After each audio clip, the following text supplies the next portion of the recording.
Welcome to the show Gold Squadron Gays. It's the podcast where two Star Wars loving gays talk about and review their favorite Star Wars content while also being gay as hell. I'm your host, Bradley Brower. I'm your other host, Charles Rogers, and I'm very tired. I promise I've been sleeping, but not a lot. Hey, we have somebody who's involved in one of the reasons that I don't sleep a lot here on the podcast today. Fellow Legends Enclave board member, do you want to introduce yourself? Yeah, hi, my name is Katherine. Like Charles said, I'm part of the board for Legends Enclave. We're putting on Legends Expo. I also do a bunch of stuff in the global Star Wars costume clubs, including Pride Squadron. Relevant to this is the LGBTQ plus affinity group for everybody who's in Rebel Legion, Saber Guild, 501st, Mandomarks, Dark Empire, Droid Builders. So yeah, happy to be here. Yeah, so I'm going to ask some very leading questions because this may have been mentioned. I am also on the board for Legends Enclave. So Katherine and I have to deal with each other pretty much every day, I think. Yeah. I don't think a day goes by where we don't have to interact. But I'm going to go ahead and just lead into Katherine. Can you please explain to us what Legends Expo is?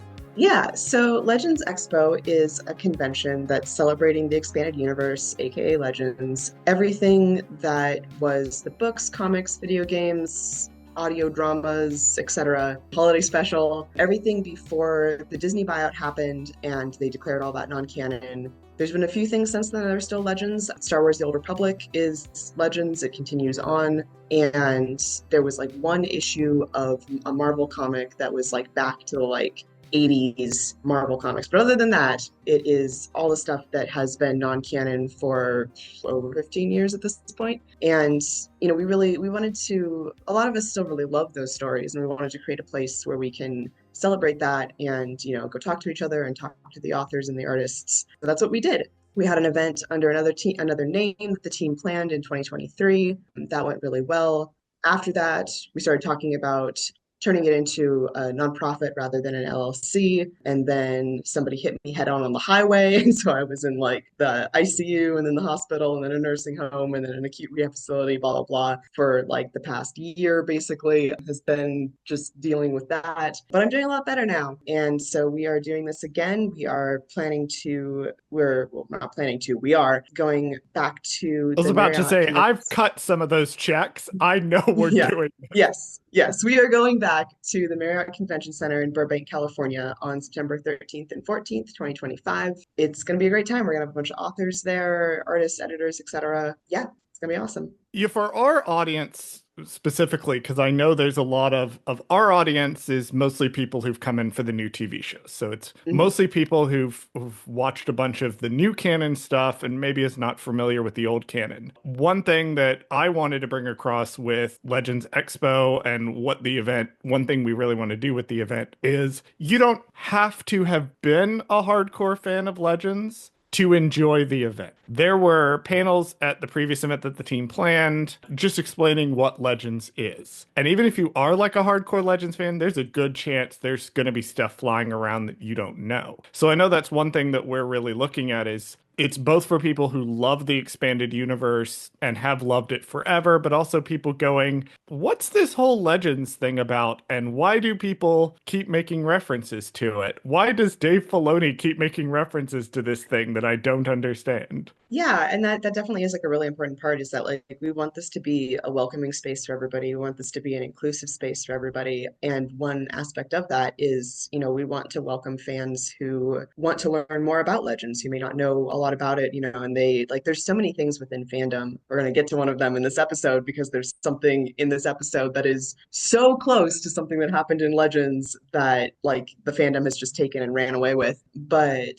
yeah, it really, I want people to, I feel for a lot of people, so for me, I started reading these books in middle school. And so the core of Star Wars to me, honestly, because I was just such a voracious reader then, I don't have time now, but the Star Wars books are really what drew me in. I honestly, Like I've watched all the movies a lot, but like not, I don't frequently watch them, and like the shows I usually watch them once and I'm like, that's cool. For me, like the books and the comics are like the most important part of Star Wars to me. But I also like, I see a lot of people who come in because of the new movies and the new shows and stuff. And I want to encourage those people, to feel like they can pick up Legends and they can read it. And it's not just this like kind of daunting thing of how many books and comics there are. And like often when you ask somebody where to start, they like just give you like the same like two or three answers, which isn't, one size fits all. Like some people, like I love the Thrawn trilogy, and that's what everybody always says about what you should start with, but not everybody, like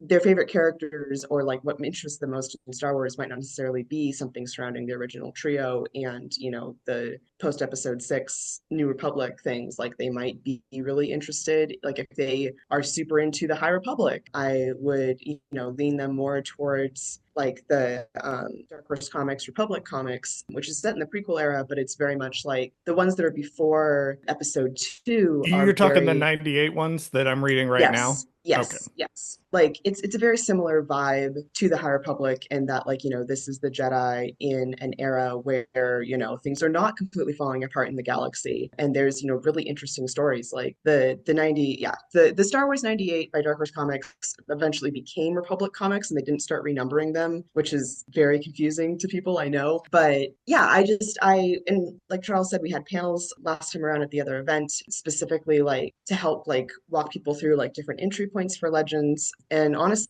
like, that's one of the things at the end of the day is I want more people to read these books and enjoy these books because I think that there's something very worthwhile in them, even if they're not part of the current continuity. Yeah, and I think that whole daunting thing is such an excellent point too, with trying to make Legends accessible to new fans. Because Mhm. with decades of history, they really started publishing these books. Really, the Legends started publishing in 1977, and it Mhm. went from 1977 to 2015. I think was the final 14. 14 was the final Yep. Legends book that came out. So it went on for almost 30 years or something like that. That's a lot of books, especially the clips that they were releasing some of these. Like, I got into Legends right as Legacy of the Force was coming out. And so I remember it was only a couple of months between each book. And then also other books were still coming out. And I had a conversation with a friend of mine recently where I was like, oh, he likes weird sci-fi, like old weird sci-fi. And I was like, well, some of the Legends books, like some of the Bantam Books era stuff,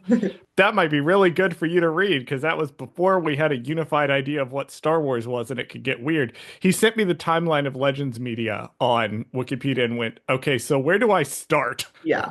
And I'm like, honestly, pick a book pre-NJO, pre-New Jedi Order. You're probably fine. The only thing I tell people is maybe don't start with New Jedi Order, Legacy of the Force, or Fate of the Jedi. But Yeah. the good thing about Legends, the thing I really love about Legends before that is that with the Clone Wars books and with the Bantam Books era, it's all single books and trilogies. You Mhm. can just pick up. Our friend Hope over at J Guys and Jedi has been on her own Legends journey, and she picked up Courtship of Princess Leia. Did she like Courtship of Princess Leia? No, she did not. But she was interested in it because she's a big romance reader. And so she saw the Courtship of Princess Leia and she picked it up and she started there. And not to like put words in Hope's mouth because I know she's going to want to talk about this on her show. She has expressed that there's elements of Courtship of Princess Leia, like the Hapes Consortium and all that are interesting that she wants to know more about. So that's one of the nice things about it is Legends, it's more accessible than it looks on the outside. And I think one thing with the Legends Expo event that I think we're looking at when it comes to like the programming and how we want to set it up is to make sure that people find an entry point that's comfortable for them. Yeah. Yeah. And that's like when people ask me the question of like, where should I start? The answer that I always give them is like, what are you most interested? Like, what characters are you most interested? What groups are you most interested in? What eras are you most interested in? And then I can kind of like tailor a recommendation based off of that. And yeah, I think, from last time around, like we had a lot of really, hardcore fans. Like there was when I was at the like registration check-in booth I was asking, like asking people's names to look them up, before giving them their badge. And it was this couple came in, they gave me their names, and then like this little head pops up over the counter and it's like, and I'm Gina. I'm just like, oh man, like, this is clearly a family that is, so into it. They named their daughter Jaina in, she was probably like 10, I don't know.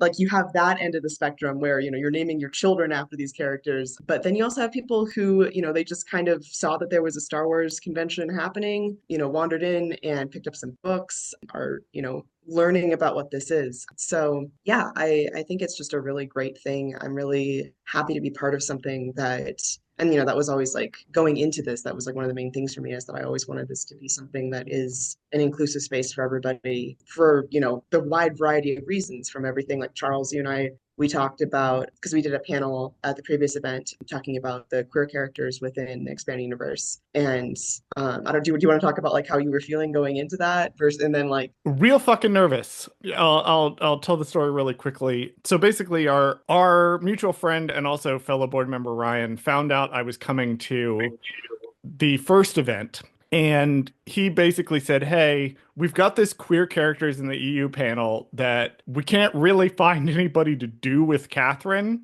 Do you want to do this panel?" And I said, I mean, if Katherine can fill in the gaps of the Legends characters I don't know, then yes, I would be fine to do it. I was actually really quite nervous going to this convention as a openly gay man with a show that says gays in the name, and doing this panel. Like, I was prepared to bite my tongue the whole time. Walking up to the convention center and seeing somebody dressed up as Last Jedi Luke, and I was like, oh, okay, I'm going to be fine then. Like, this is clearly not an awful, awful space that's just anti-Disney the whole time. And part of that, too, was I was concerned, with rampant homophobia in some of these conversations online. And so I was nervous going into the panel. The room was packed. The room was lovely. We did an amazing panel. We had Abel Pena on it. And afterwards, I was like, I'm so happy to have had my anxieties proven wrong in this case. Like, I've never been happier to see that there is a group of people, there's people in this Legends community and this Legends fandom that are not just awful online. That there's people that love Star Wars, but also love each other.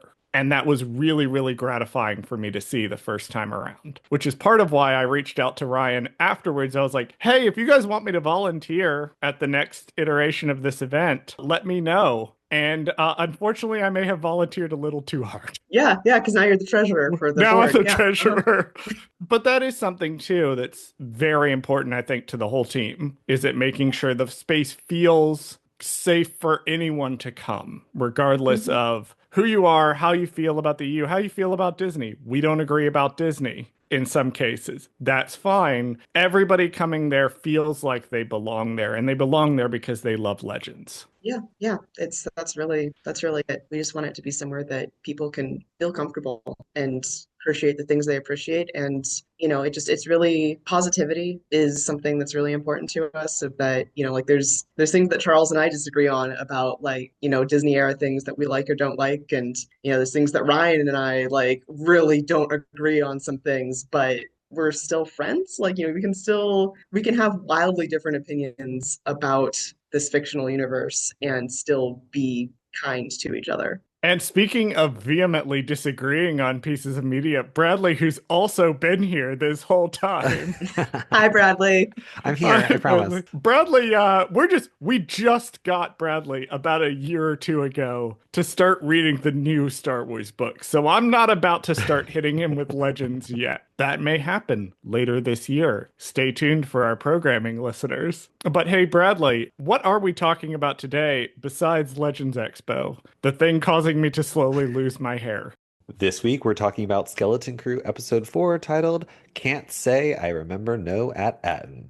Our heroes face a surprise in a familiar setting. Katherine, since you're our guest, you can go first. What's one thing you liked about this episode and one thing you think they could improve on? Yeah. So I kind of referenced this earlier, of that, like, oh, there's something, from Legends that really seems so similar to this. So they, the kids show up on this planet and immediately, like, they're thrown into this war zone, and the first two characters that they meet from this planet are these two children. And I was watching this first time and I was just going, no, they're not going to do it. Like, there's no way. They're what? Because in the Jedi Apprentice books, One of them, Obi-Wan and Qui-Gon, are on this planet that has been, war-torn for generations, endless fighting. And in the episode of Skeleton Crew, I think it's Neil who says specifically, he's like, "Are you like a planet of kids who are fighting their parents or fighting the adults for control or something like It's that?" Whim. Whim. Okay, it's Whim. And that's the plot of that Jedi Apprentice book, is that there's this planet, there's this planet where, this war has been going on for generations, and eventually the kids are just like, "Hey, we're done with this. Like, we don't need to keep dying for this." And so it is like the youth versus all of the adults. And it's something that like has become like within like fandom, even people who haven't read the Jedi Apprentice books have really like run off with this because it's part of, Obi-Wan's like traumatic backstory, is that he was, involved with this war on this planet at a very young age. And, seeing other children involved in this war at a very young age, and like he also is a child, but like he has had the diplomatic training and like the self-defense training and stuff that like he can do a little bit better because he is actually prepared for some level of conflict, whereas like, I mean, these kids grew up in this war zone, like the kids that were like Hannah, I don't remember how exactly her name was pronounced, but Hayna, I think is how they say it. It's yeah, Hayna in the yeah, subtitles. That I thought it was Hana. I think it's right. Hayna according to the subtitles. Fucking Star Wars names, Anyways, man. I don't yeah, know. yeah, I know. It's definitely Hannah, but make it Star Wars. Like it, yeah, Throw a random fucking Y in there. Who knows? yeah, It's Star yeah, Warsy now. There's an yeah. extra vowel that doesn't need to be there. But yeah, it's like it very I felt like part of me felt like I was seeing that book, played out on screen, which I just really enjoyed that they went there. It's something that honestly has been, the fandom has picked up and ran with it, even though it is something from Legends that, like the Jedi Apprentice books are so hard to find these days. Like a lot of people haven't read them because they just can't get their hands on them. But yeah, so that's something I really enjoyed about it. Something I would do differently is they kind of have a bit of the, I think it's called Chekhov's gun, where like they go up to the Citadel Tower and there's all these other planets that have their coordinates still there. And maybe this will be something that'll be explored if there's a second season. But I do feel a little bit like it was left hanging of that. Like we know there were these sister planets, and we've seen at Achrann, which is, been destroyed, and these people are at war with each other. It seems like they don't even remember why they were at war with each other. But I wish that that thread had been followed up on at some point of what happened to all of these other planets that are within the group, like at Attin. So one thing I really liked about this episode was Neil generally. I think this is really Neil's time to shine, not just, within the context of the story, but in the way that the team visually realized Neil. Neil feels like such an evolution of what ILM has always stood for and always wanted to do, which is innovating this technology, innovating what they can do. Sometimes it's in fucking stupid directions, like when they AI'd Luke Skywalker into the Book of Boba Fett for dumb reasons. You have an actor right there who looks just like Luke. Why did you not? You have Mark Hamill on the set. Why did you use AI to voice this character? You have Matthew Mercer. He can do any voice you. I can't go off on that again. But I think Neil is a positive evolution of that, where if you look at Neil in this episode, you really feel what this kid is going through in this episode and the emotions he's processing and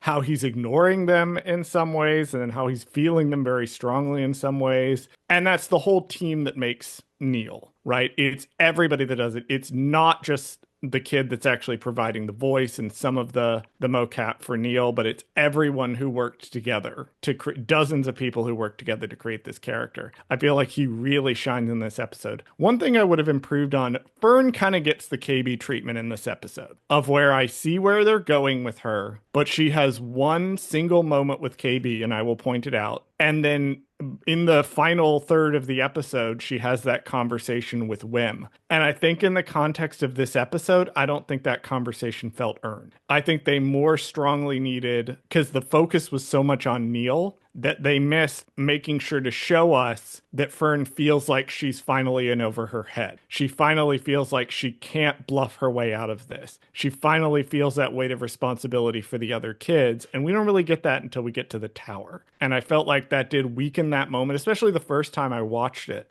I was like, this moment isn't quite landing for me in the way that it should. Bradley, what's one thing you liked about this episode and one thing you would improve on? He said, One, stressing, knowing what Bradley had told him in texts earlier. So one thing I really liked about this episode, I can't for the life of me tell you what the name of this is called. It's a camera shot that they use in the last scene with SM33 when he's kind of repeating that one line over and over again. There's a particular way they shoot it. I can't, I really can't. I know what it's called. It's like there's a very specific name for the type of camera movement they're using where it's centered on him, and then every time he moves, the camera moves with his movements. And it's I think they use it a lot in more so like horror or like kind of thriller kind of movies where it's supposed to be like very like you're supposed to be really intense on the character's face and like what their emotions are, or they're like really crazy, or they're like sweating a lot, or they're like, you know, they're on some kind of medication or something. There's usually some kind of thing where they do it like that. But I just really liked it. I thought it was really such a weird, like all of a sudden, whoa, like what is this camera shot they're using? It was very jarring, but just because the scene was so like cool because he kind of is turning on them, so it's kind of like such a drastic character change. I love that so much. But the thing I would improve, I'm gonna be nice Wow, bold and take not say from what I you. really think, but I think the what I would have done is the Jod storyline. I don't know why all that happened off screen. I probably would have introduced at least an additional scene where he does something, because I don't know. I understand that it's not important to the plot technically, but I don't know, something about this episode. It was so weird and jarring to see him just kind of like fuck off and then like come back and then just be like, oh yeah, I solved everybody's problem like in 1 second. Like we didn't see how he did it. It wasn't. And I get that it's not needed technically, because obviously whether that happened or not, I feel like we still could have found a solution to the plot of here are the EOPs, you know, you can have them back kind of thing. But they would have just done something silly where the kids talk to the people and somehow convince them, or it would have been like Neil doing it or something, you know. But yeah, for some reason, I didn't like how that happened off screen. That was just my one thing I would have changed. The one single thing you would have changed. Yep, that's it. That's That's the it. only thing. Yep. Bradley didn't like this episode very much. He's being too nice to tell you. I okay, it's not that I didn't like it. I thought that I didn't like the writing in terms of we treat all of our children like adults because our main characters are kids, so they're gonna have to become child soldiers all of a sudden. Oh yeah, for we'll this fucking get storyline. to Yeah, that guy. and I don't want to go keep too into promising it yet. for multiple episodes. I promised for multiple episodes, Catherine, we're gonna get to this motherfucker that they run into, because he's probably, of all the villainous characters that we have in this show, the one I most want dead, the one I most want fed into a wood chipper, is this motherfucker that they meet in this episode. Yeah, I would agree with that. He's definitely like the pirates are pirates, they're gonna do piratey things, but this guy, like it is very wild, the whole concept that like, oh, we treat our children as adults, and like and he dresses it up in this way of like, oh, it's like for their good. And it's like, no, like I feel like even if you're, having a, multi-generational war, you don't have to send the children out as child soldiers. Like you don't have to. We will Bradley, please take us into section 1, because I'm about to go off on this guy. So, in the first scene, the crew arrives to their home planet, or so they think. Fern tasks SM-33 to keep Jod on board the ship while they explore, and they realize this planet is very similar to their home, but not quite the same. On board the ship, SM-33 reveals they are on the planet at Achrann. When Jod asks about Attin, SM-33 can't seem to remember no Attin. While exploring, the children are confronted by two masked individuals who identify as the Toik and question the kids about their loyalties. When the enemy group called the Hatton approaches, the Toik girl has them all hide while the army passes by. We'll just take note. Once again, we're talking a lot about setups and payoffs in this show. This show is a masterclass in how to do setups and payoffs. Things you don't notice are setups pay off later on. And one of them I want to point out is that when approaching at Achrann, the ship goes into autopilot to take them down. It's such a small detail, but watching it back, knowing what's going on with the Onyx Cinder, it suddenly makes you go, oh, that was a clue. Yeah, you don't notice it until you Don't watch it notice it. back, but yeah. Well, it never really takes you to autopilot, I think, any other plate because it doesn't autopilot them into Port Borgo. And I think when they're going to go to the spa planet, I don't think that it's going. I think it Mm. will lock them into a course, but I don't think it's somebody. I think it's somebody remotely taking control of the ship, Right. That was slightly which different. is Yeah. different. This one locked into an autopilot landing sequence that 33 was able to override. It's just a tiny detail of the mystery that I liked a lot. Another mystery that doesn't really get answered in this show, but I thought was interesting. Jod has a line when he walks out of the ship where he says, "This kind of reminds me of my home planet." And we know from the finale that like his life sucked. So like it's this tiny little moment of character building that I found really interesting with him. Yeah, it actually, like, now that you say that, I'm thinking of a different Legends thing of Please within, share the legends with us, Catherine. yeah, That's yeah. part of why I brought you on to this episode. Well, like we have, so in the Thrawn trilogy, one of the things that's going on is we have the Noghri, which you would know from Rebels, even if you haven't read Legends books. They're different in the Thrawn trilogy and they're definitely explored a lot more. And one of the major plot points of it is Leia goes to their home planet and it's been destroyed. Like it has been bombed out to the point that like, you can't really grow crops there. Like everything is, it's pretty inhospitable. And the Empire has been taking Noghri at like just for their own purposes and stuff. And at first, Leia and company think that like this planet was destroyed as part of the war between the Empire and the Rebellion. But eventually, like the pieces fall together and they realize that no, this planet was destroyed during the Clone Wars, which is crazy that like because these books came out in like the early 90s. Like this is before we knew anything about what the Clone Wars were. But yeah, I'm just sort of being like, is that kind of, like what was happening in, the Thrawn trilogy books where it's like this is a planet that has been destroyed by the Clone Wars conflict. We know later on that like Jod was definitely little when the Republic fell. So it stands to reason that, like it could be possible that, his planet at one point, like when he was, a baby, everything was fine. And then, because of the war, maybe his parents died and he was orphaned. And that's why, he's always been hungry and starving. And, then Yeah, this, that's such a good point. I never thought of it like, yeah. wait, at what point does he remember his home planet? Because usually, like what we know from like at least the Kenobi show, like Obi-Wan Kenobi was like, I kind of remember I had a family, but he doesn't really, he remembers he had like a brother or something, and then that was about it. Like, so I'm wondering like when was Jod, not to spoil anything in the rest of the season, but like, when was he adopted, we'll call it. Yeah, because he was never like he never went to the Jedi Order. Like he No. was he was Yeah. given some sort of training by a Jedi who was ultimately cut from the show in a bullshit move that we will discuss in the finale of the episode Yeah. or finale of the series season, whatever. But I'm also thinking, Catherine, that's an interesting point because in Legends, like one of the interesting things about Legends, the way it had to come out, because there's so much material that came out prior to the prequel trilogy, and then expanded universe material from the Clone Wars era would kind of go back and explain how we got there. Like I know before we were talking about like Rogue Planet Hmm. before we hit record. Rogue Planet just kind of explains how Vergere happens. Like that's the big contribution of that book. I was thinking a little about Jabim, the planet Jabim, where Ah, ah! yeah, every Legends fan who thinks about the Clone Wars inevitably has to think about the planet Jabim. But I was thinking about how like Luke visits it and he's seeing the after effects of what happens, and then we also know that that planet too also got devastated by the Clone Wars. And so it's something that canon's played with a little bit, but I think because we don't often go back to the same planets, it's hard to tell. I thought Ferrix was a really interesting case of this as well. Of it got put under martial law right at the end of the Clone Wars, and that fundamentally impacted the community going forward. So yeah, I need to know more about Jod.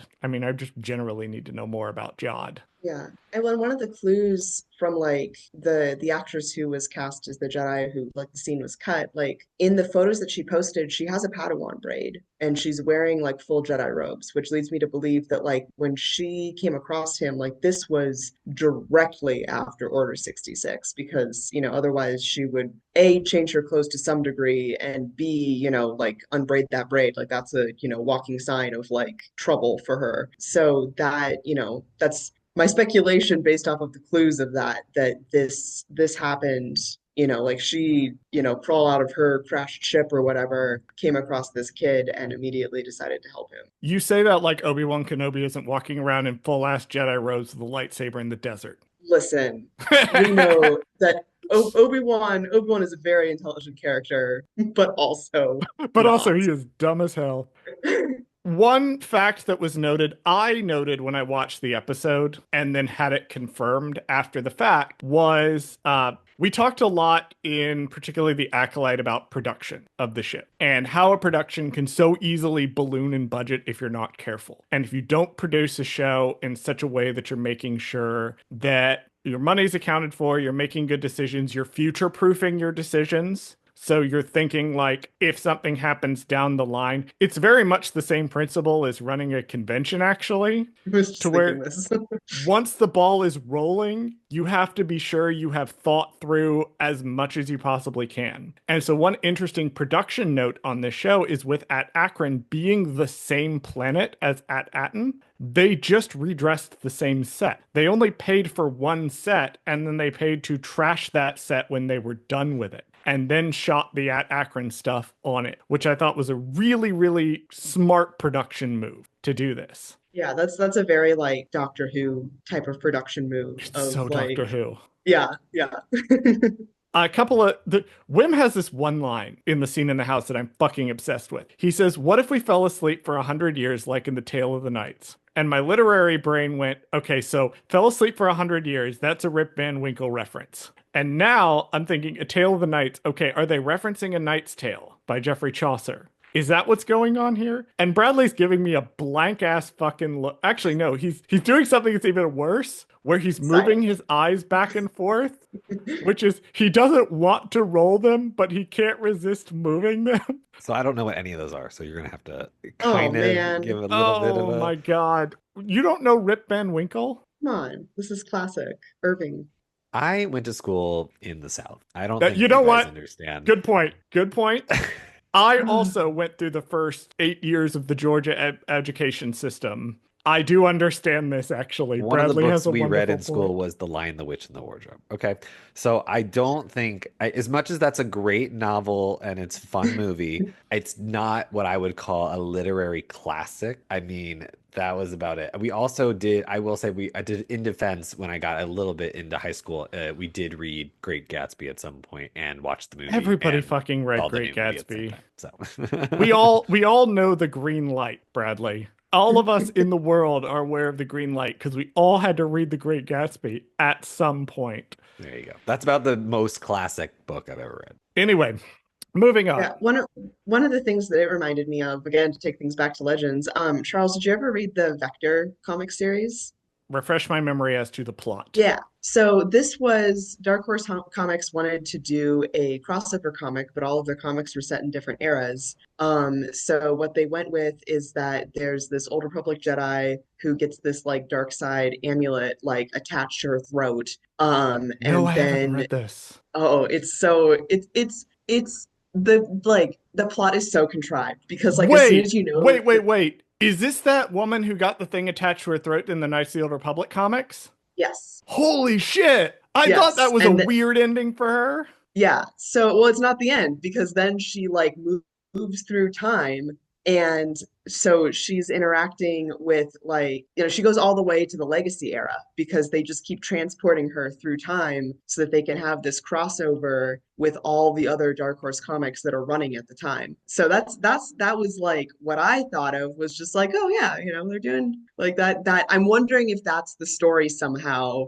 is like which honestly, like in terms of like bringing Legends things into canon, and I'm going to keep this very short because this could be a tangent that I could go off on for like 4 hours. I would be totally chill with them having like that Vector story be something that is a like folktale sort of thing within, the canon of this, like that, that's something that Wim has been reading is that, you know, Yeah, from a certain point of view, she fell asleep for 100 years, and you know, everything's different. So yeah. there is a Legends that there is a canon explanation for a piece of Legends media already. It's the Gendy Tartakovsky series that Mike Chen made references to it in Brotherhood, and then said, "Well, the events kind of happened. It's just the legend story that you saw were propaganda newsreels," And that, like, which I that thought was was such my, an interesting way to do it. even before the, like, you know, discontinuation of Legends, like the fact that Mace Windu is punching battle droids and ripping them apart with his bare hands, like,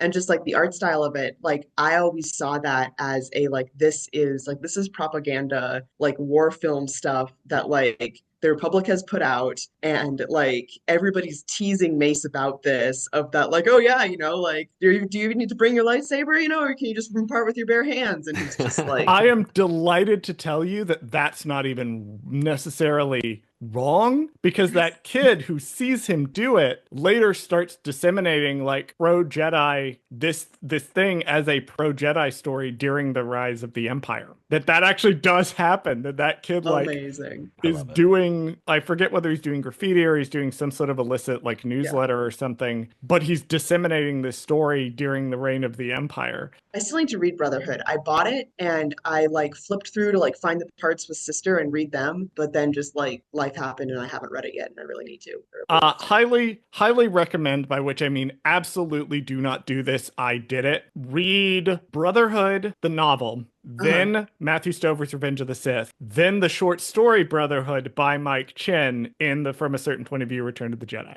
Yes, I've heard that Mike Chen is absolutely like a Stover fan, and you know, Oh, so if much. if we should I should figure out where Mike Chen lives, because if he lives local to LA, and if we bring Stover back, he would be an excellent model panel moderator for a Stover panel.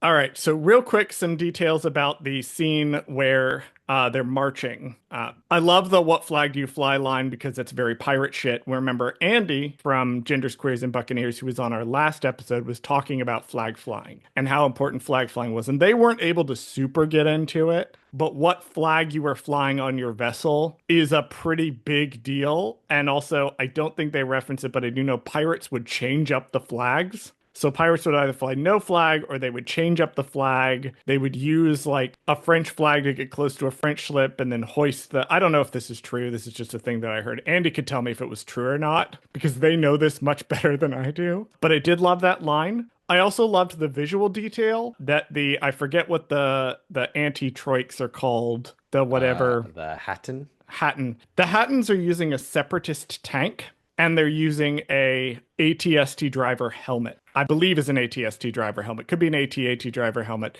Some nerd on the internet is going to tell me. This is the problem with having the public-facing socials, is that I'm the one that gets the DMs when something gets messed up on the show. And then finally, we got to talk about the EOPs. Yeah. From The Phantom Menace, most recently seen in Obi-Wan Kenobi. I love them. I'm glad they're not making ridiculous fart jokes here. I feel like that was a Yeah, missed it's not the time for fart opportunity. jokes. You It's know, not the you time just, for fart why jokes. not? Like, let's just get it back. I'm just kidding. That would have been really weird, but I think it would have been funny. This is like a callback. But I don't know. Maybe I just never noticed this, but I don't know if you guys already knew this, but maybe I just never paid attention in Phantom Menace, or maybe they just weren't in there. But I didn't realize that the male EOPs have horns and then the female EOPs don't. I am only just now realizing that at this moment. Yeah, I I didn't know that either. never crossed my brain or knowledge that there was like horns on these things until this episode. And I was watching it and I was like, oh, well, then obviously the ones that have horns are probably the males, because just I don't know how deer anatomy works, but I'm assuming they're kind of like deer. So I just They're assumed deer that's camel like this. things. Yeah, I was just like, well, maybe they're kind of similar in that, that way. But yeah, I just never noticed they had horns. Like there was just some had horns, some didn't. So I was just like, oh, so that means that the one that Obi-Wan Kenobi has randomly is a female, and then some of the other ones are just. I think she has a name, but I can't recall it off the top of my Does, and I head. don't remember what it is. There's some nerd Yeah. out there that knows for sure and is like they're a stan of that one EOP from. Well, there's shows. I'm going to say this as unpettily as possible, and then we have to move on. There are shows where I can tell that someone went and had a conversation with the Lucasfilm Story Group, and I can tell there are shows where they didn't. And Skeleton Crew and Obi-Wan Kenobi were both shows that I could tell until somebody went and had a conversation with the story group. Oh, well, before we move on, I do need to introduce our new actor. Oh, yes. Yeah, Sorry. we always forget, but it's something really interesting. We always forget. So Hala Finley is playing Hana, or Hala Finley, I want to say. Her name is very similar to her character's name, so it's kind of hard. But so she is best known for her role in the show Man with a Plan, but she's most recently been in Venom: The Last Dance, and then she was also in a film by Robert Rodriguez, which is called We Can Be Heroes, where she co-starred with Vivian Lyra Blair from Kenobi, and also Robert Rodriguez, as you know, was the executive producer of Book of Boba Fett. So it's like a whole little there's like this little circle of everybody knows each other kind of thing going on here. So she's so that's who she is.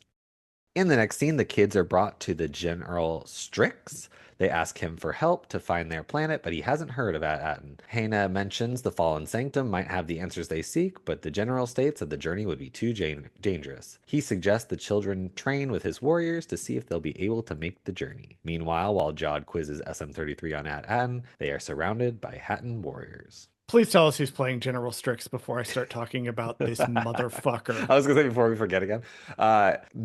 Matu Kasovitz.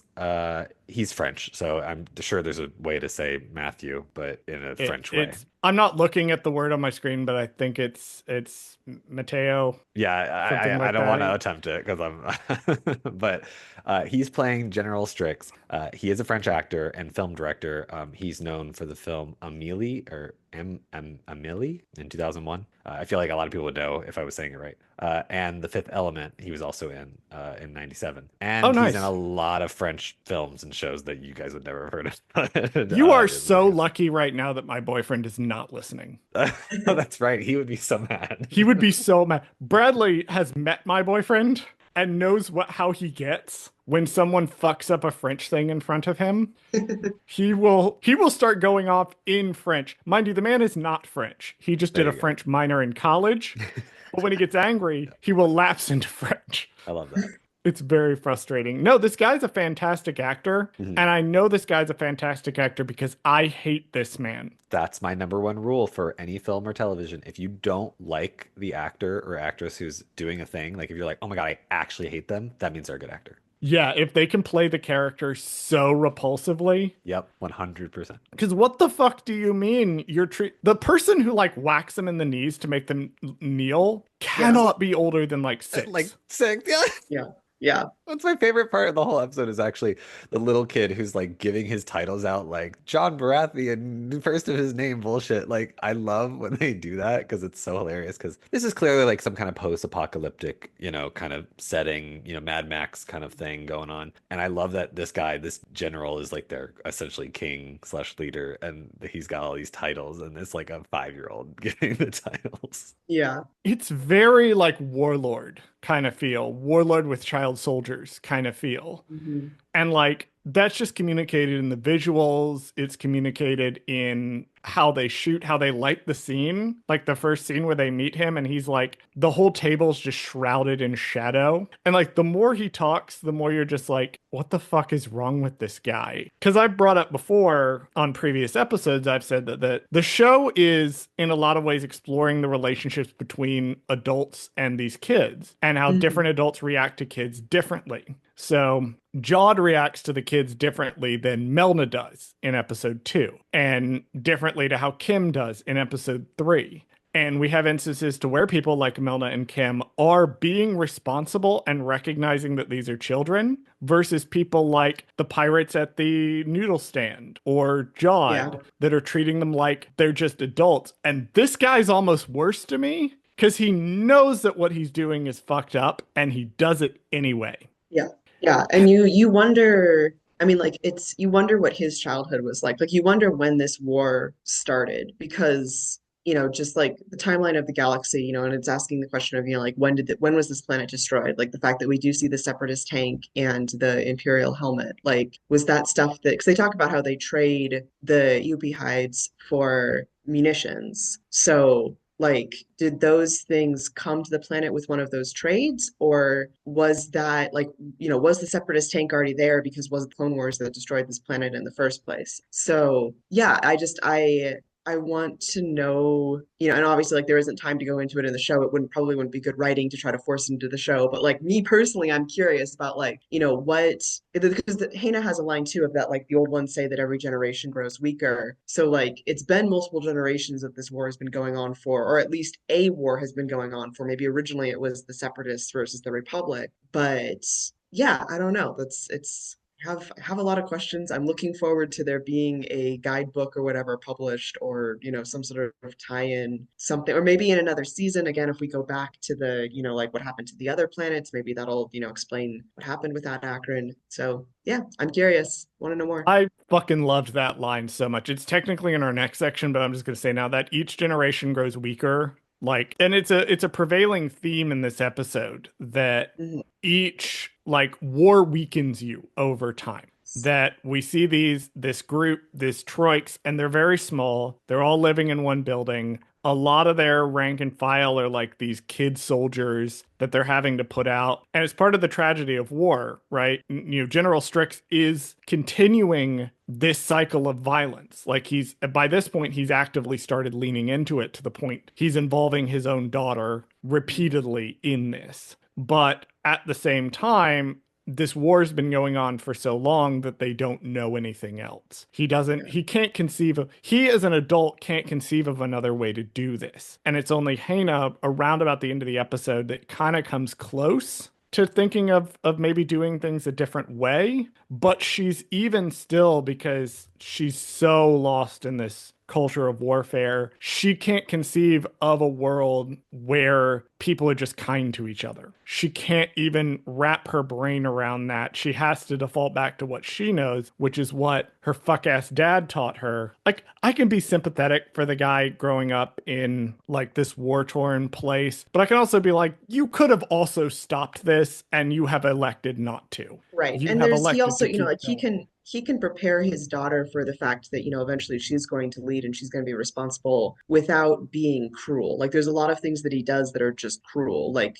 sending the main character kids out when, clearly they are not prepared for this. Like there's a huge difference between like preparing your child for the realities of the world versus being abusive. And I feel like he's, like actively abusive as opposed to just like, yeah, like this planet, like this is the hard life of this planet, is that you have to know how to defend yourself. Like it's beyond just training. And like to, bring it to other Star Wars cultures, like the Mandalorians and stuff, like, they're that wide range, like there's some Mandalorians that it's kind of like, that's a cult, and there's other ones that are a little bit more, like there is very much a line between like, having to raise your children because the circumstances are such that like they will need to defend themselves from an early age versus actively sending them into battle as a choice. Like, yeah, it's something that I think like I wish it had been explored a little bit more in the show, of just like how horrible it is that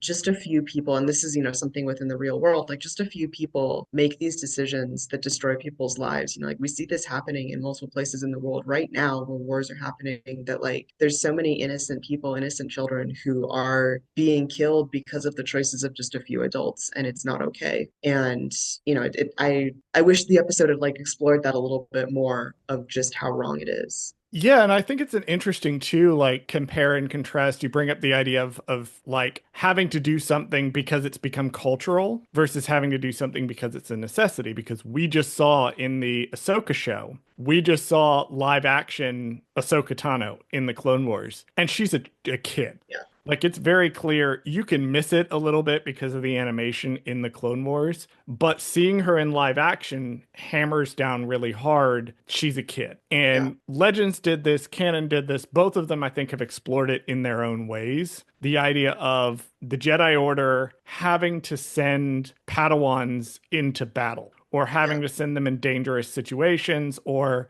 because this is one of the great lies of the Clone Wars, right? This is one of the great lies that Palpatine tells, that he concocts this situation where the Jedi essentially have to lie to themselves and say, we're going to turn our whole order into warriors because it's necessary. Bradley, you and I really love Inquisitor Rise of the Red Blade. And Inquisitor Rise of the Red Probably my Blade favorite, really gets into this, is that it's not so much that the Jedi wanted to do this, that they wanted to create an environment where everyone in the temple was in a state of total war the whole time, which means everyone in the temple was bent towards this war effort 100% with absolutely nobody else doing anything else.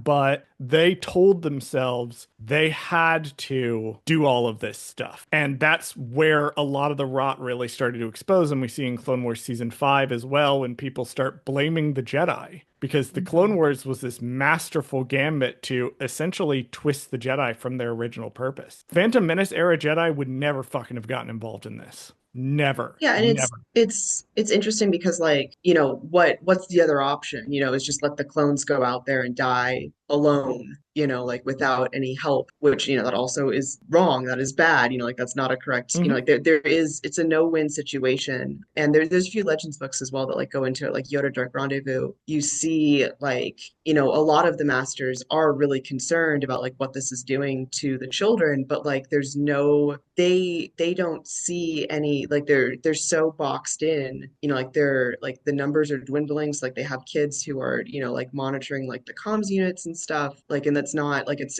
specifically like stated of like, like that's not normally something that like would be Padawan jobs, would be to be, like dispatching, like military craft basically, but it's just that there's nobody else who's there to do it, and so many things were put on the Jedi to be a military force when that's not something that they ever were. But, the Republic really, and this again, it's Palpatine's master plan of that, like the Republic didn't have any system in place to deal with this. And so they just threw it onto the Jedi, and the Jedi, are going to want to try to defend the Republic, and they're going to want to, help like these clone soldiers that, it's not their, like, they didn't choose this either. Like this is, something that was with their birth, this was their path. So yeah, it's interesting, and I get really frustrated when I see the fandom like really just fall for Palpatine's like whole deal of like, oh, the Jedi steal babies and they, force them, like they're child soldiers and all this stuff, and it's just like that's not, like it's like there's a particular set of circumstances that caused, Ahsoka going into battle. And I think it's interesting also, like there's a quote of like a conversation between George Lucas and Dave Filoni where Dave was wanting to, like, this was early on in the development of Clone Wars. Dave was wanting to kind of focus on like, hey, this is horrific that there's this 14-year-old who's involved in these battles. And George was like, no, like, like this is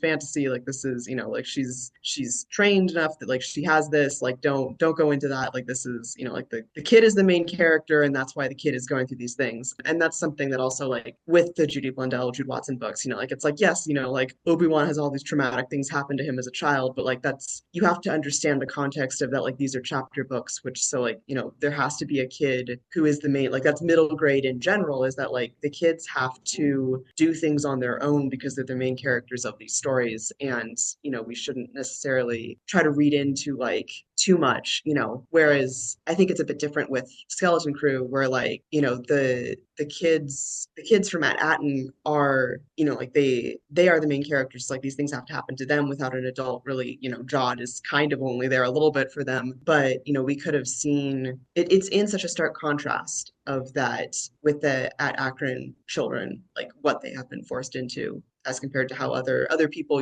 like Kim, sees these kids and wants to help. And I do think too that two things can exist. Two things can be true at the same time. I'm fond of saying it can be true that the Jedi Order did not intend to raise child soldiers, and it could also be true that they definitely put child soldiers out on the front lines, definitely by the end of the war. And I think that that's something that, with the benefit of hindsight, to the canon, one of the things that some of the new canon stuff, like Inquisitor Rise of the Red Blade, again, did this really well, is exploit that idea. But I think it's such an interesting comparison to Ad Akron, where war is all these kids have known. So by the time you get to Haina's age, you're drinking the Kool-Aid. That by the time Neil, we'll look at it a little bit in the next section, by the time Neil gets here, part of the reason Neil's so effective with Haina, nobody has ever proposed these ideas to her before. because nobody, like, she's in a way at Achrann, despite trading with the outside world and like physically being able to reach them, is as isolated from the rest of the galaxy as Attin is. Bradley, what are your thoughts on General Strix? Because you've been quiet this whole time, and I'm suspicious of that.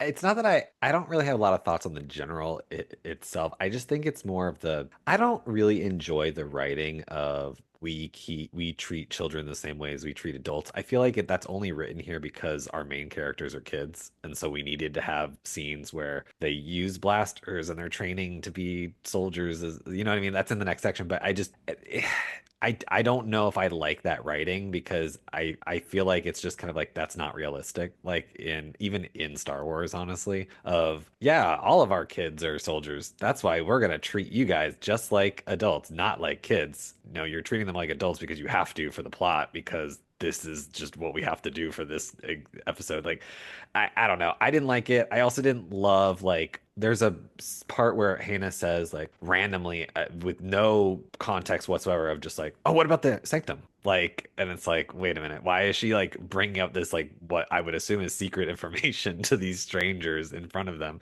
There's just like it's a little clunky. It's not that I don't think it's like a bad episode. I just think like I don't love that trope of child soldiers like then now that we can just continue the plot like everything's normal because we're just saying well that's what we do on this planet and it's like that sounds a little Star Trek-y like a little bit like well this is a random ass planet where different rules apply so that's going to move the plot forward and I didn't love that so I think that's just really what it is. It's not that I don't like the general. I think that's actually good writing is that he's this clearly like I don't care about whether you're a kid or not, you're gonna fight in my war regardless. Like that I like. What I don't like is how he's like, well, this is just how culture is. Like we treat every kid like that. Like I would actually be more interested in it if it was like it was just him who does that. It wasn't the other, I think they're called the Hatton. Like we'll just say Do like we maybe see? they don't. Hold on. Do we see any kids in the Hatton quote We unquote don't see army? anything, really, because they don't really show I up that much. just realized They're that. yeah, Yeah, I they're don't in the think they do. mist. Are they? Yeah. Yeah. I They're don't like think it's you yeah, like it's very like vague shapes. Like Yeah, I so don't really know if yeah. we confirm or don't confirm whether or not there are children soldiers on their side. So I guess like headcanon wise, we could say that it's just the general who does this and just be like, you know, that's just why he's a piece of shit. Like, like he's the only one who makes children soldiers, not the other side, you know? Like, but I also think that like they don't really go into I guess the whole point of it is that there really is no reason why they're fighting. They don't go into it enough, I think, because like it doesn't they don't really explain like why did they steal their EOPs or whatever. Like maybe they stole them because they're training soldier children on the They're other just side and always they're trying to yeah. well, it's kind of implied.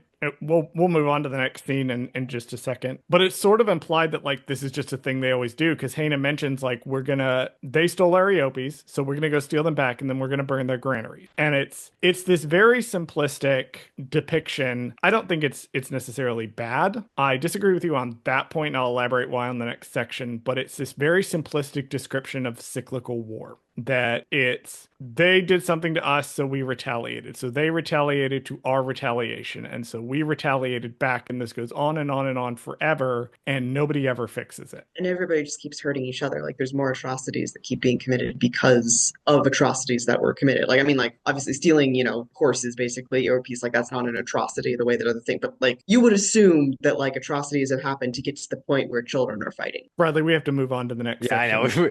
Well, we've talked a lot about a lot of the stuff in the next section anyway, so I this could be a wanted you little to bit shorter. get your word in Yeah, on no, no, this no. before we That's moved great. on.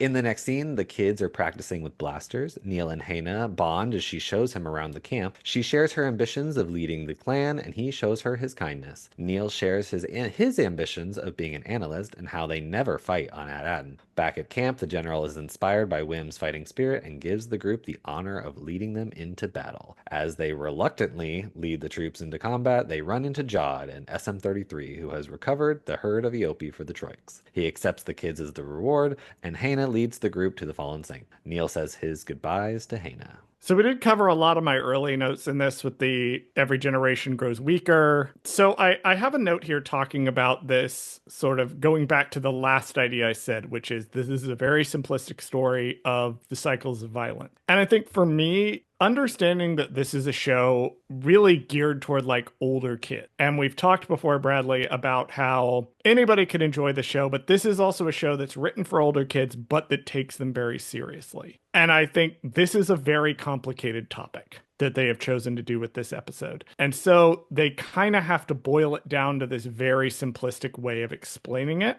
where it's very, very clear. I don't know if that makes the moral bad of the story. I do think it's a little weird in the broader context of the show that they randomly have this episode, but I don't know if I would say it's necessarily bad. It's just boiled down to the absolute simplest it can possibly be.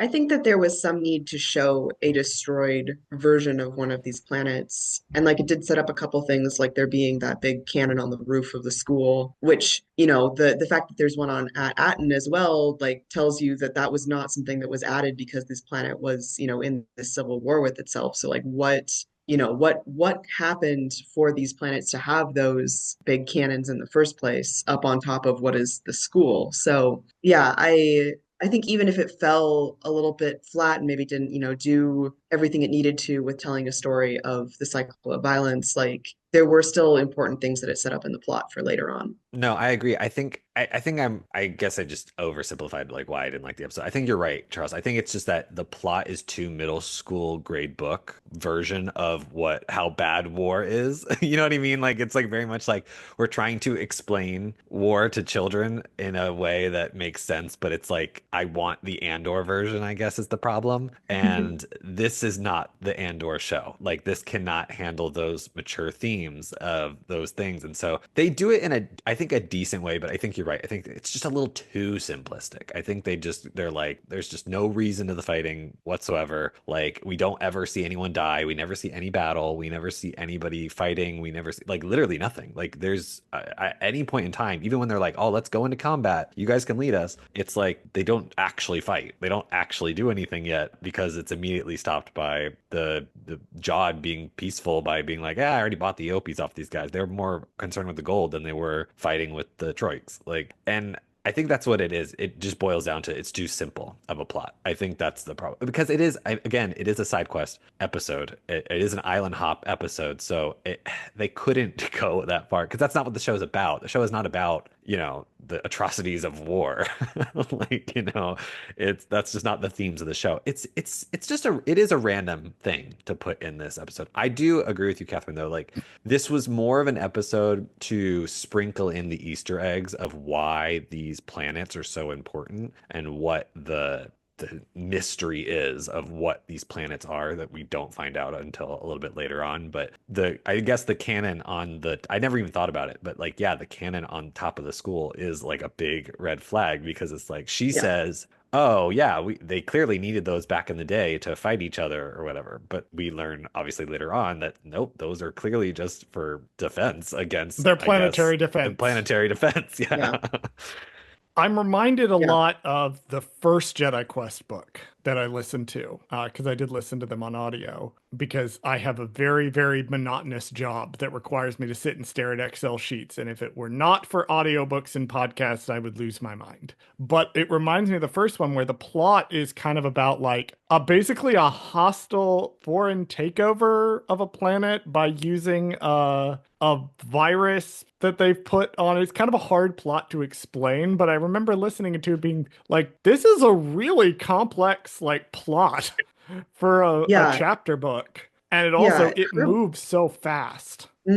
Her books have a lot of really complex stuff. Like I feel like the Jedi Apprentice book where they do go with the war-torn planet and the children fighting the adults, like it does definitely like have more to say about, the circumstances of the cycle of violence of war. Like that's a whole thing. Cause like, they get to the end of it and like, the kids win, of course, but then like immediately they immediately can't decide amongst themselves even where to go from there. And so like there's more violence after, it's won, and it's kind of the realization that like this is never like you can't ever end this unless everybody can, be responsible enough to not fight each other. But yeah, no, her books, like there's a lot of like really dark stuff in them. And yeah, it is a lot of really complex stuff, which is so so interesting for like Scholastic chapter book. And, there's things that I want to ask her about, like with going back to, Ferris and everything, and like with the Last of the Jedi books, like, Ferris and Rowan are referred to as partners most of the time. But occasionally there's this just the use of the word friend sometimes just feels like, I feel like something here got, like changed by editors, or something like that. But This is my roommate. yeah, exactly. And yeah, it's interesting to me that, like I wonder if there was censorship there. And if there was, that's pretty wild considering like, you have these other things that are covered and like there's sure and like all these things in these books that are for their Scholastic chapter books. I remember seeing them at the Scholastic Book Fair in elementary school. So yeah. Yeah, the one that I remember reading as a kid was the second Jedi Apprentice book, and that one was about like a mining rights dispute. Yeah. Which, and I do think it's interesting too, looking at this idea of, even if the kids win, even if peace is able to be achieved, then what do you do with that? And I think that's something interesting with Haina that they don't really explore is that she's still not able to break the cycle of violence by the end of this episode, which is fine, but she will remember what Neil said.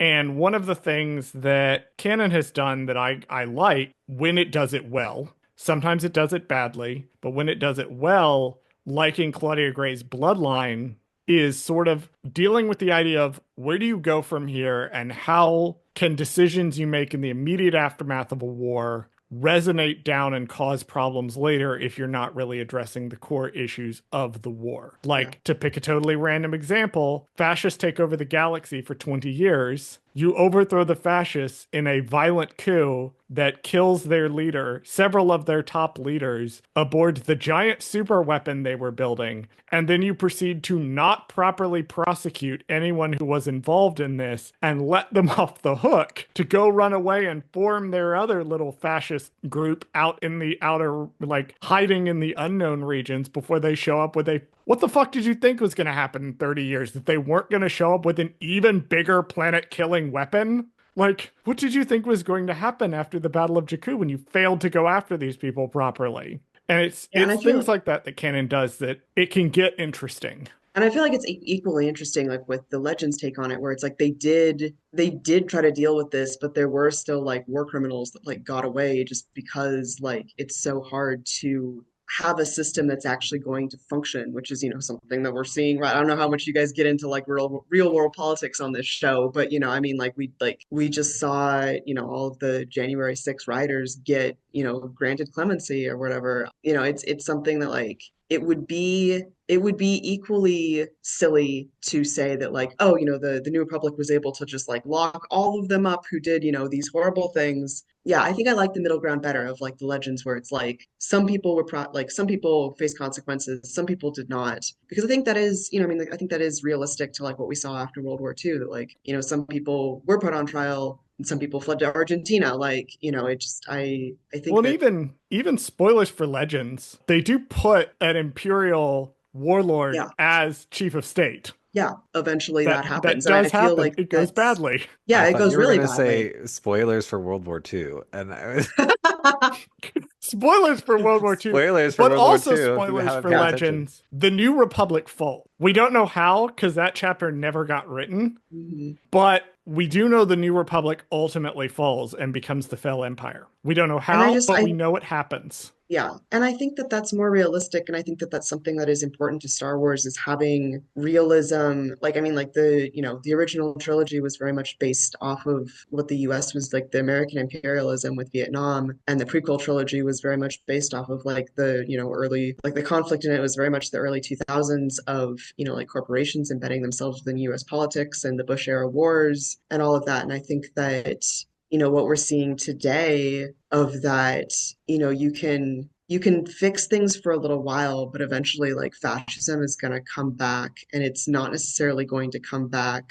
with a super weapon, like it's not like with neo-Nazis, like they're not like some of them are around marching with swastikas on their armbands, but like what's much more dangerous is all of the things that are sneakier and are, dismantling our government without, while everybody pretends that it's not fascism. Like that's what's much more dangerous. And that's, I think that I feel like that's a direction that it could have gone in Legends with how the New Republic falls. That, like you have, people like these Imperial warlords like Dala who are, they're put into power, which is horrible for everybody involved. Yeah, Like this goes what so badly. it goes so badly. And sorry, I'm like very much like always going to defend the Jedi and stuff, but it's like one of the things that everyone's like, oh, the Jedi have too much power and they don't have any oversight, blah, blah, blah. Like it's one of the things that Dala does is she tries to put oversight and it just goes so badly to try to like the logistics just do not work. Anyways, yeah, I like it when Star Wars does talk about, it's like an Aesop's fable, kind of like the narrative of our own problems here on Earth in a slightly different situation. And I think, the story of fascism rising again is something that's very relevant to us today. I have one little point to bring up with regards to Fern, and that is there's a tiny little moment where KB, like Fern's basically like, we're gonna run away. And then they overhear and they're like, don't do that. And then KB kind of looks to Fern and goes, well, I don't know how we're gonna run away from this now. And that I think is the one moment that sets up Fern's little breakdown at the end of the episode, and it's so fast. Yeah. That's the one moment that I think they were going for with her. Yeah. And Everybody's constantly looking to Fern to solve all of their problems, which is stressful. Yeah, we wouldn't know what that's like, would we, Katherine? No, I have never been in a position of leadership ever. Certainly nothing to do with Star Wars. No. Bradley, you want to take us to the next section unless you have any notes you didn't say on this one? I don't think I have anything else for that bit other than just I think it's cute that Neil gets like I'm assuming his first kiss, which is at the end where she kind of like kisses him on the cheek or whatever. It's kind of like this little moment of just like because he's like kind of like frozen afterwards. They're like, Neil, come on. And then like he just kind of sits there kind of like cute, like, oh, he got his first kiss. Like it's just kind of funny. This is so Neil's episode. Like he's so wonderful as a character, and he shouldn't work. He shouldn't. Like on paper, he shouldn't work, and the execution of the character is so excellent. I wonder how they wrote it in like the script before they were like, oh yeah, he's clearly like an alien. Like, because I don't know if you've seen this, but I think he was on one of the leaker pages or whatever where they released like the casting call for the kids, and like they had all their descriptions. And Niels is very much like best friend, sidekick, does whatever, follows along with the main guy or whatever. And I thought that was so cute, but I was like, at what point did they go, let's make him a cute little blue alien? Like, I don't know, because it is goofy, like, obviously, because he's a little elephant. Like, it's just like a silly little thing in the context of it. Like, I can't imagine writing that in the script and being like, little elephant boy. Like, I don't know how you would have written that and been like taking it seriously, but then like for some reason it just works. Like, I don't know what it is. As a screenwriting major, do you know how much I would do to get my hands on the Star Wars scripts? If only. I wonder how many iterations of different aliens they did before eventually landing on his design. Like, did they start off with existing Star Wars aliens and then decide, no, we want to do something different? Like how, like, did they start out with, like Max Rebo's species and then decide we don't actually want to do that? Like, we want it to be something similar, which I really enjoy seeing because, like, there's so many like aliens that look so much like humans within the Star Wars universe. So I enjoy seeing like very non-human looking species that are similar to each other because it, has this idea of that like there is this parallel evolution and like, there could be like branches where things, split off of each other on the taxonomy tree. So, but yeah, I want to know, I want to see like all the concept art of like all the different ideas that they had for Neil before deciding on Blue Elephant. I'm hoping that when they release the art of, Skeleton Yeah, I Crew at need some that point in book. time, that's where it's going to be. I need that book. I'm going to have to find that because that's going to be so good. Because you're right. Like what they probably, honestly, before he was even, I'm assuming even an alien concept, they probably were just like, it's human with pointy ears, like it's just stuff like that, or with horns or something silly, like where they just take human, but give an animal feature to them and just call it a day. And then they're like, yeah, that's it. I just like from like a biology perspective, I'm really curious about like with that Attin being isolated for so long, like clearly they have a robust enough human population to have the genetic diversity to continue like through generations. But like there you don't see a lot of aliens. I don't think you see anybody of Neil's species other than his own family. Other so than it's his like family, no. like that population has to be bottlenecking if it's been, generations without any fresh, We're gonna DNA have or to pay whatever coming attention in in. the finale because I know in the background in the finale you see like a couple more. I mean, obviously there's the Greedo species or Yeah, Rhodians. There's a lot of yeah, those. It's throughout the different episodes, and then there's also the one that Neil has a crush on, that little girl who looks like a green hmm deer giraffe thing. yeah, yeah, There's a couple different colors of those in the background, but yeah, you're right. I don't think there's any of Neil anywhere. Like it's just something random. I mean, in terms of like obviously the show, he's a main character of the show. Like, yes, we don't want to have multiple of him technically in the yeah, background because it's distracting. Unless Well, they were like also it's different costly. colors or something. Also, it's costly. Like, again, Well, going yeah, back to the that's production true. of the show, yeah, them wanting to keep it on budget. I'm not going to harp on this too much, but I am going to keep bringing it up because I think it's such an important point with live action Star Wars. Every alien you have on screen costs however much more money than hmm a human actor. With animation, it's actually better to have aliens in the background because it's harder to animate human faces in a way that your mind will register them as human. Whereas if you're doing live action, it's cheaper to put a human in random military uniform than it is to have like some random background Rhodian that's just walking along in the background. That's going to cost more money, yeah, inevitably. And that's yeah. I part of mean, the issue just with the live action shows. yeah, just from a costuming perspective, like, the I know people who do latex casting masks for Rhodians and whatnot, and like one of the clubs that I'm involved with is Saber Guild, which is a lightsaber performance group. And like it's, there's certain alien species that like you just can't do fights in because it's too dangerous. And Yeah. like all of the, human plus like species that you see, like Zabraks are super popular in Saber Guild for people who want to do aliens because you just, like attach horns to your head with spirit gum and you're good to go. And the same with like Mary Allens and stuff. Like there are people who do Twi'leks, but that is so much more complex because you have to be able to move and fight safely with a few pounds of something attached to your head. Which one of my costumes is Hera, and I made my own like you because I didn't want to spend the money to have somebody like silicone or latex cast them for me. And yeah, it's so much like people. I think people who haven't built these costumes don't understand like how much goes into even something as simple as like a Mary Allen. Like you don't just paint your face green. You have to contour with an eyeshadow palette, or you just look like really like whenever you paint your face a full color, like it removes all your facial features. So there's so much time that goes into it. And like it's something that like with the live action, like we see the live action Thrawn and we see the live action Ahsoka, and like Ahsoka's Lucky make me so angry because I've seen so many cosplayers do way better in terms of them moving around. And like Hera's Lucky in that show, they jiggle in all the wrong ways. I just need to cut myself off here because I'm gonna go on a costume rant. But yeah, it's really complicated, and I totally understand from a budget and just like a time perspective of how much more it is money and time to do anything that's not a human. So yeah.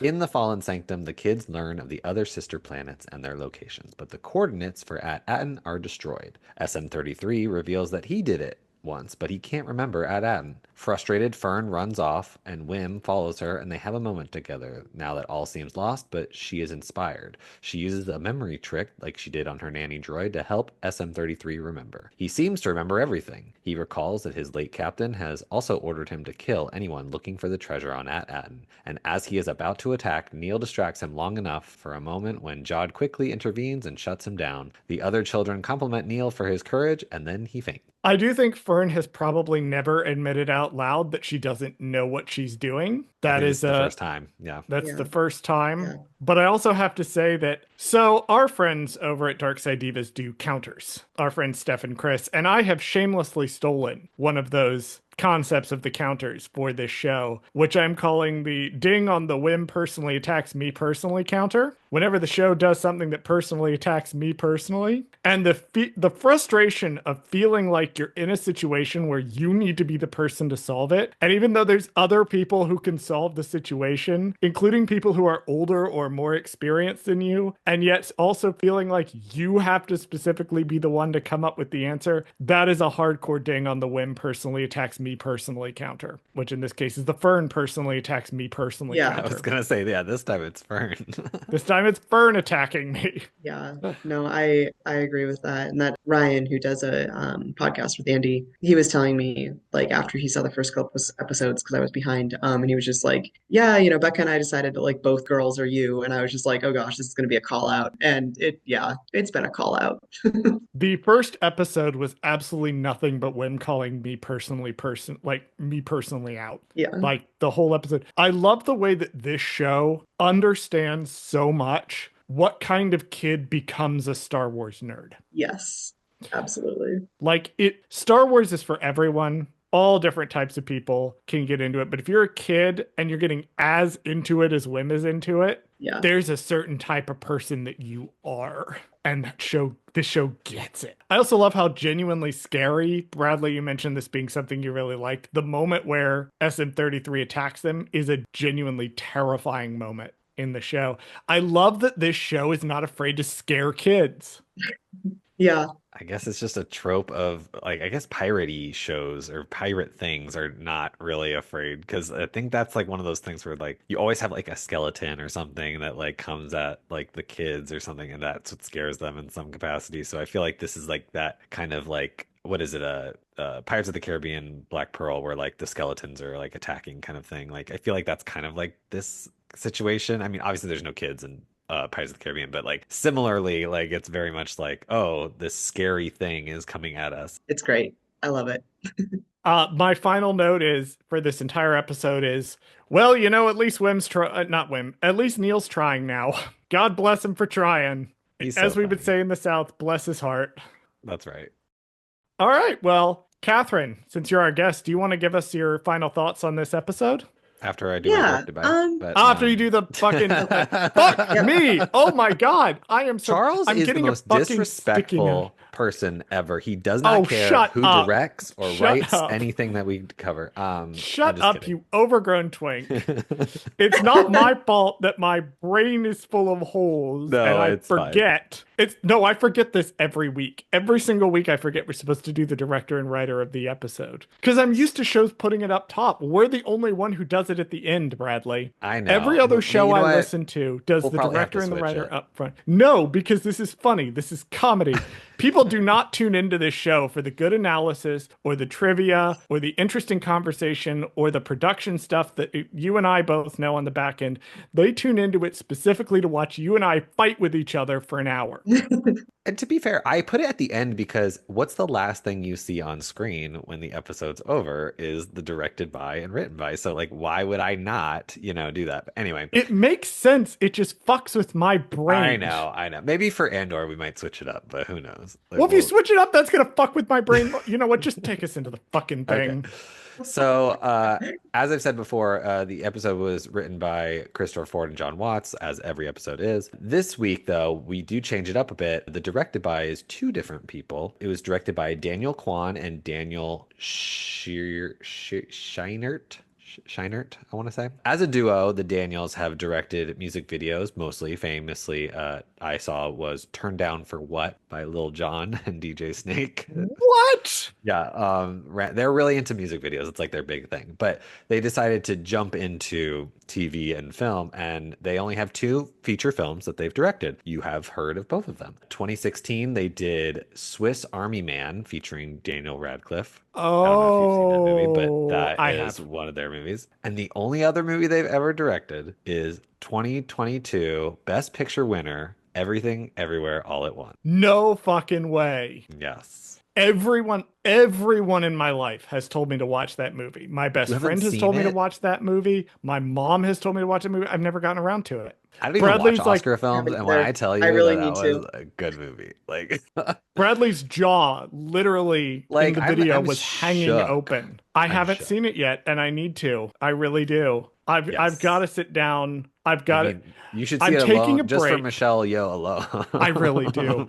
I'm taking a break. I have such limited time to sit and watch TV because I'm not certain other people in my life who know that it makes me so fucking annoyed when they do this with prestige television and movies where they'll half watch it and then be on their phone playing Magic the Gathering Arena the whole time. And I'll have to be like, put your phone down. You're going to miss the important visual Yeah, no, plot this is beats in definitely a front of sit you. down and watch movie. Yeah. Because I tend to sit down and watch stuff, I have so little time to do that, just because I do this show and Legends Enclave, and I have, what, 4 books that are in some sort of stage of writing or editing or development right now, and also my day job, and also 1,000 other things that I do, that it's hard to carve out this time. So I just finished Elite Season 6. It was fucking bad.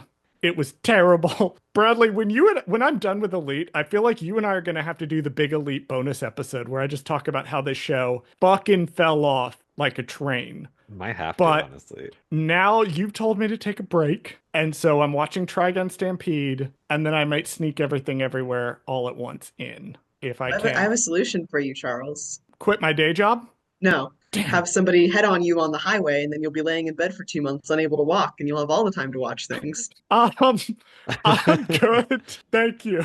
Yeah, and then you know Uh, what? Then you could edit all the episodes because then I wouldn't need to because I Well, wouldn't have as much free time, you and then you could just sit he there and might do he it. might not have full use of both of his arms if that Oh wait, that's happens. true. But Yeah, that might be a yeah, tiny problem with that, yeah. Bradley. You're Don't just there get to super record. excited. I'd just be like, hey, you watch the Sure. thing. Tell me your thoughts. It is an absolute fucking miracle that Katherine is here. And I, for one, am so grateful to have her, not just on this episode, but around, like, generally. Alive. That I'm really grateful to be alive. I'm really grateful for Honda engineers for, building cars that can take a head-on collision. I was driving a Honda Fit, which is not a big car at all. that's my Um, boyfriend's car. Yeah. yeah, yeah. And yeah, I mean, like the crumple zone worked and all that. And I was airlifted to a level 1 trauma hospital that has a lot of really great orthopedic doctors. So yeah, I'm really, really grateful for doctors and engineers for saving my life. Yeah, no kidding. All right. Well, Katherine, now you are the guest. Do you want to give your final thoughts on this episode? Yeah, I think of all the episodes, this is the one that I most want to see follow up on. I want to see follow up on the other planets. I want to see some follow up on, what happened to Jod's planet. I'd even be interested to see some follow up on like how, and I think this is related to the, seeing other planets, is like what caused at Achrann to get into this state of civil war, at least localized to this one area. We don't know what's going on the rest of the planet. Like the rest of the planet could be living their best life for all we know. Probably not, but it could be. Yeah, I have, there's a lot that I hope we see follow up in if they do another season. If they don't do another season, I hope we see follow up in the form of like books or comics or, even just a guidebook where Leland, she, goes bleh, and just gives us a bunch of information. Bradley, do you have final thoughts on this episode? Yeah, my final thoughts are it's not my favorite, but I can see where they were going with it, and I think unfortunately because this is more, like you said, geared towards that middle school age kind of older children show, I think they couldn't go as deep into it as if this was a and/or adult themed show. I don't think it was bad. I just think it was just too simplified written. I think that was really what it ended up being. And honestly, the problem that we come up with all these episodes is always there's not more of the episode, right? Like it's not that there's the episodes or the show itself is bad. It's literally just like there needs to be more of it. We want more They're skeleton so crew. short. Yeah, and I The feel like episodes are we just so want short. more. It's fucking 30 minutes. Yeah, Yeah. and it's actually insane to me how short some of these episodes are. I mean, we literally that one episode was actually 30 minutes, and that's with credits. Like, so that's insane to me because the credits themselves are, I think, like 5 or 6 minutes long. So the episode really isn't even 30 minutes. Like, it's really insane. But I think it was a decent side quest episode. I don't mind it. I think all the stuff that's in it though is very important for setup later on. And I'm with you, Catherine. I think that I would have liked a little bit more info or a little more plot on the sister planets and what everything is going on. I think you're right. I think if there is a season 2, I think Hannah would come back. There would be some kind of thing where maybe she's older now, and depending on the gap between season 1 and season 2, Yeah. maybe she's in charge and things have changed and her planet is a little bit more like Attin now than it should, than it was. So I think they had a good idea of where they were going, but I want to see a little bit more. I want them to push a little bit more with this episode. My final thought is the single moment where Jod gets surrounded and he says, "You know what? Just shoot me." 10 out of 10, no notes, perfect moment. I quote that in my day-to-day life. So, Katherine, you get to do one of my pluggables for me. much Yes. more in depth. Do you want to reiterate very quickly what Legends Expo is and where you can find us if you are interested in all of the Legends stuff you said in this episode and you want to learn more about it? Yeah, yeah. So Legends Expo is a unofficial fan-run convention. We are not affiliated in any way with Disney Lucasfilm or any other event, and we will be at the Burbank Marriott Convention Center, very conveniently located, literally within walking distance from the Burbank Airport. It's a beautiful convention center, super convenient. September 13th through 14th in 2025. Lots of authors, we'll have artists, editors, a big exhibit hall, tons of panels, performances. And yeah, if you love the expanded universe, you really cannot afford to miss it. And if you want to learn more about the expanded universe, if it's something that you are interested in and you're not sure where to start, I honestly, I'm biased, but I would say this is the best place to dip your toe in rather than trying to, sift through people's recommendations online. Because like Charles was saying earlier, I just, like one of our main things is that we want this to be a welcoming and inclusive environment. So I think you're just going to have a better experience coming in person to learn more about Legends and see what interests you than any experience that you would have online. So you can find us at legends-expo.com. We're also on a variety of social media. We are on Bluesky and Tumblr as Legends-Expo. We're on Meta platforms, Facebook and Instagram as legends.expo. And then we, for now, still have a Twitter of Legends_Expo. We're also on YouTube at Legends Expo, just all one word. And we've been releasing panels from last year or 2023 on that. So if you want to get a look at what some of those were like, it's been a slow process just because getting all of the captions is rough. They're But long panels. they're long, yeah, like hour-long panels, and like the auto captioning just is not, it doesn't work for when you're talking about Star Wars things.